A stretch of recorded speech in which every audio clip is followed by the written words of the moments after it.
नमस्कार, इस वक्त आप देख रहे हैं टाइम्स नाउ नवभारत का डिजिटल प्लेटफॉर्म और इस वीडियो में हम आपको बताएंगे आज कौन कौन सी खबरें हैं जो बनी हैं सुर्खियां। तो चलिए शुरुआत करते हैं।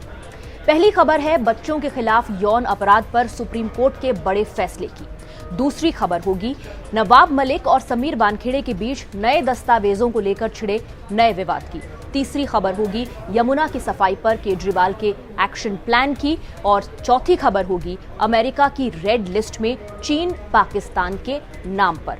पांचवी खबर होगी एनसीपी सुप्रीमो शरद पवार पर, जिन्होंने बीजेपी को चेतावनी भरे लहजे में कहा है कि अनिल देशमुख के जेल में बिताए गए हर एक मिनट का पूरा हिसाब लेंगे।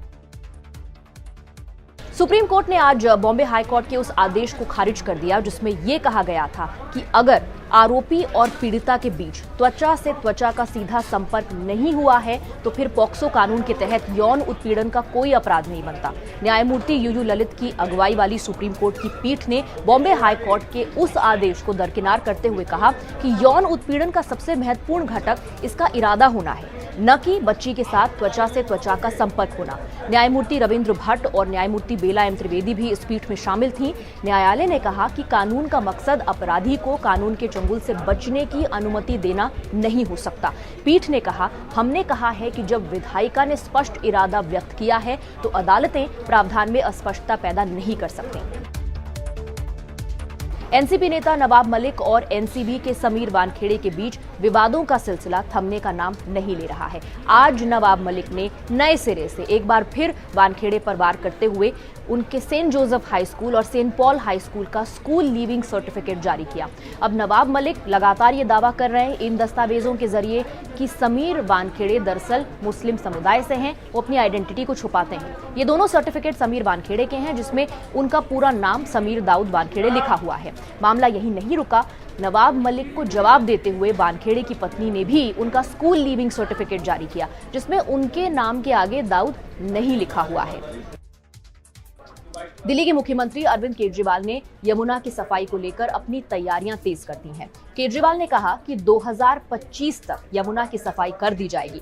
उन्होंने साथ ही ये भी कहा कि नाले की सफाई को लेकर दिल्ली सरकार के प्रयासों को गिनाते हुए कि ओखला, रिठाला समेत कई जगहों पर नए सीवर ट्रीटमेंट प्लांट बन रहे हैं।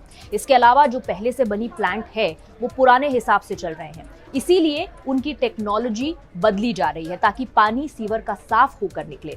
दिल्ली के सीएम ने आगे ये भी कहा कि दिल्ली में ऐसे कई सारे गंदे नाले बह रहे हैं और इसीलिए अलग अलग टेक्नोलॉजी का इस्तेमाल कर पानी की सफाई करेंगे और कुछ नालों को डाइवर्ट किया जाएगा।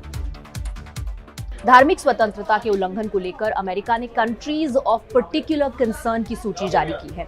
अब इस सूची में चीन, पाकिस्तान के साथ साथ दुनिया के 10 देशों को शामिल किया गया है और दरअसल इस सूची में तालिबान और बोको हरम जैसे आतंकी संगठनों का भी नाम है।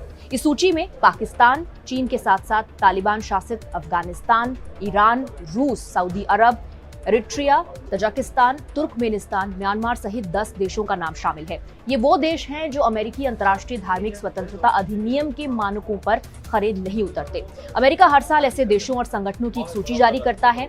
अमेरिका ने इसके अलावा अल शबाब, बोको हरम, हयात तहरीर अल शाम, हौथिस, आईएसआईएस ग्रेटर सहारा, आईएसआईएस पश्चिम अफ्रीका, जमात नस्र अल इस्लाम वल मुस्लिमीन और तालिबान को एंटिटीज ऑफ पर्टिकुलर कंसर्न के तौर पर सूचीबद्ध किया है। महाराष्ट्र के पूर्व गृह मंत्री अनिल देशमुख की गिरफ्तारी को लेकर एनसीपी अध्यक्ष शरद पवार ने भाजपा पर वार किया। उन्होंने साफ तौर पर भाजपा को इसकी कीमत चुकाने तक की चेतावनी दे डाली। एनसीपी अध्यक्ष ने दरअसल बुधवार को कहा कि महाराष्ट्र के पूर्व गृह मंत्री अनिल देशमुख पर झूठे आरोप लगाए गए हैं और पूर्व मुंबई पुलिस कमिश्नर ने यह आरोप लगाकर के फरार हो गए। पवार ने कहा कि वे उन आरोपों को साबित करने के लिए सामने नहीं आ रहा है। पवार ने बीजेपी पर आरोप लगाया कि उन्होंने एजेंसियों के गलत इस्तेमाल से अनिल देशमुख को फंसाया है और जेल में डाल दिया। शरद पवार ने चेतावनी भरे लहजे में कहा है कि आपने जो कुछ भी किया है उसकी आपको कीमत चुकानी होगी। और ऐसी खबरों के लिए आप जुड़िए टाइम्स नाउ भारत के डिजिटल प्लेटफॉर्म से।